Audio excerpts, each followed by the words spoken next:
Hang on. I know we're in church, but you know, the amen corner. Y'all can pick that up tomorrow morning.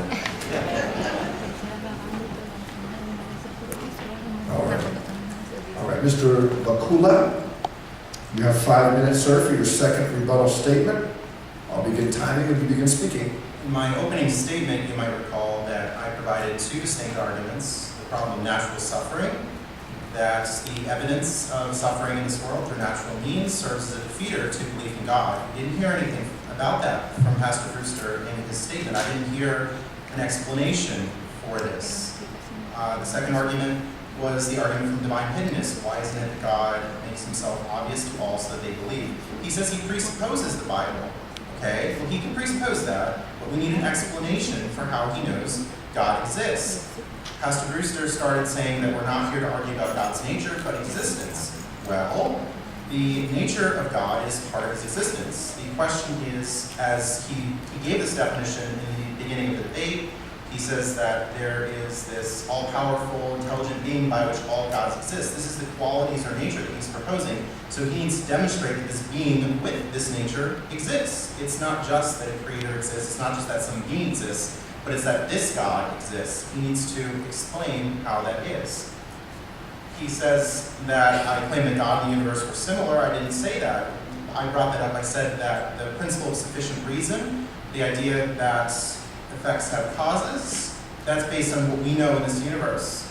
We have similar experiences and we derive analogies through that, but we don't have this experience of God or the universe. We don't have multiple universes created. How can we come to this principle and extend this principle to God? How do we do that?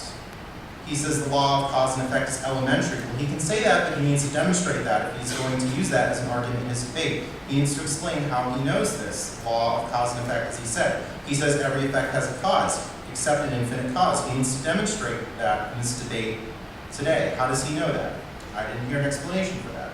He says, if I accept logic as immaterial, and why can't I accept God? Well, we need an argument to accept God. We need to know how we know this all-loving, all-powerful, etc. being exists.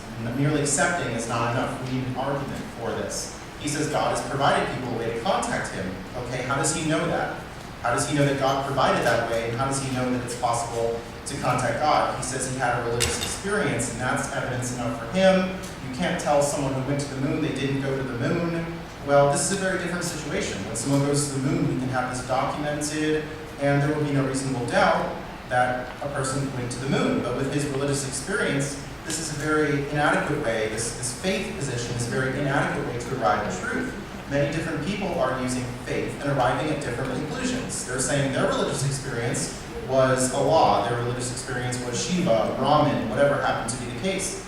How can we use this system of reasoning if people are arriving at different conclusions? It's very unreliable. Should we also believe the person who said that they were abducted by an alien and went to a spaceship just because they say it? This is the system that Pastor Brewster is saying. If the person had this experience, we can't doubt their experience. Well, in this country, we have a system of laws, and we need evidence to show things. We need good reason to believe claims that people are making, not simply, I had this experience. If I had this experience for enough warrant, we would see many people in jail just for people saying, oh, well, I had this experience, you can't deny it.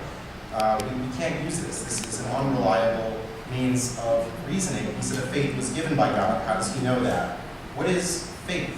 What is faith? How is this a reliable reasoning process? He said you can only come to God if you believe in God. Well, that seems to be like fooling yourself. What if I were to stand up here and say, I had an experience with Lord Zenu, and you can only come to believe in him if you believe in Zenu to begin with? This seems to be fooling ourselves. This isn't a reason to believe. This is just a testimony of a personal experience, which isn't sufficient enough to say, especially when people are arriving at contradictory conclusions. When a Muslim man says he experienced Allah. They can't both be true, but they both can be false.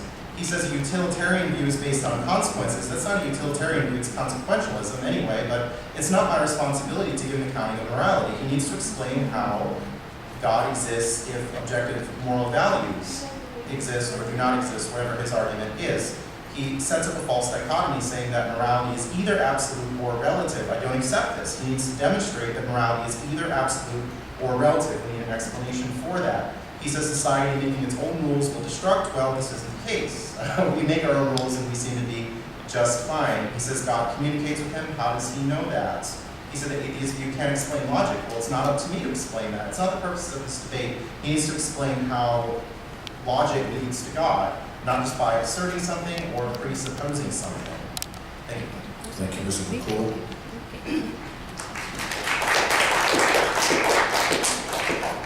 Pastor Brewster, it's time for your second rebuttal statement, which you will have 5 minutes. I'll begin timing when you begin speaking.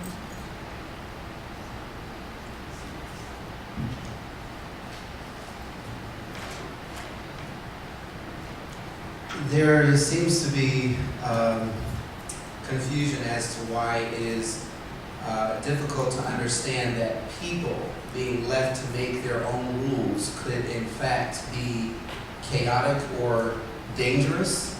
And we have examples through history from people doing what they thought was right. We have of truth that was relative to them. We have the Nazis who slaughtered Jews, innocent Jews, because they actually thought they were doing the right thing. We have slavery here in the United States. You know, here within our own country, we had a terrible time of slavery where African Americans were deprived of their inalienable rights that they should have had. And the people who took those rights really felt that they were right in doing so. The history has shown that man left to himself to determine what is right is not right. And our own consciousness bears witness to the fact that there has to be an absolute truth, because how then could we know that something was wrong in the first place? Something inside of us tells us when an action or something is wrong. And when we all tend to have those same views concerning what is right and what is wrong, one has to question, why is it that we all seem to have this inherent ability to determine the same things, in many cases, to be right and to be wrong? Well, the answer is because we come from a source, an invisible and transcendent God who is good, who knows what good is and what evil is, and he communicates this to his creation through immaterial means, meaning their conscience. And so why that's difficult to understand, I don't know. I'm doing my best to try to help prove this point here, that we need a moral absolute, because our country, if left to ourselves, if man is left to himself, we will self-destruct. I heard you mention that we have systems of laws and things of that nature, yet there are many contradictions that you are positing here that go against those laws.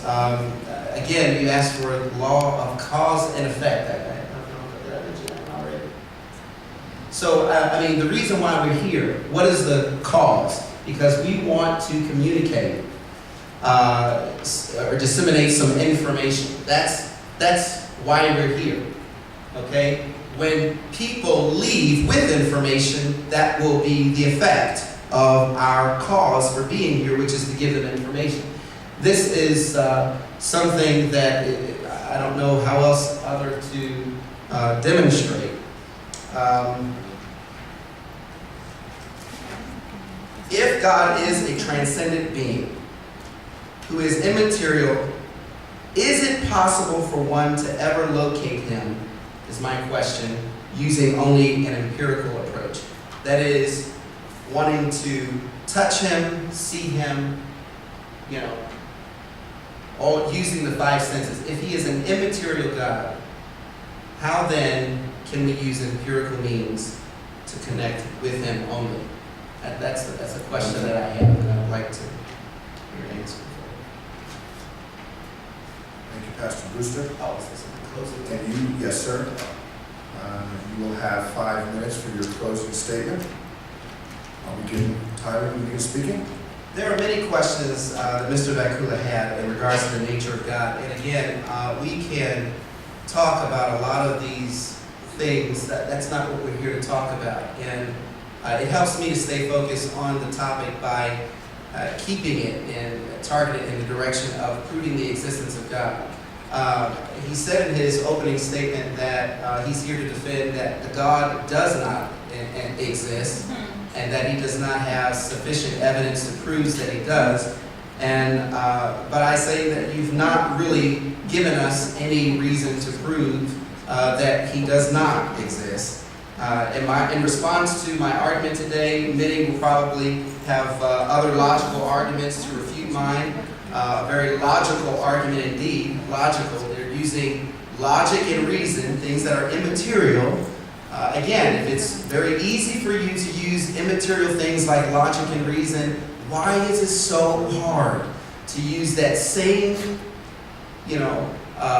reasoning to understand that an immaterial God exists? I still haven't heard that. Why is it hard to understand or to accept that an immaterial God exists?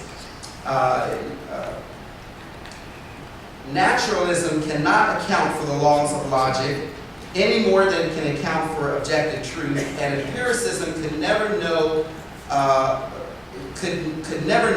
the laws of logic.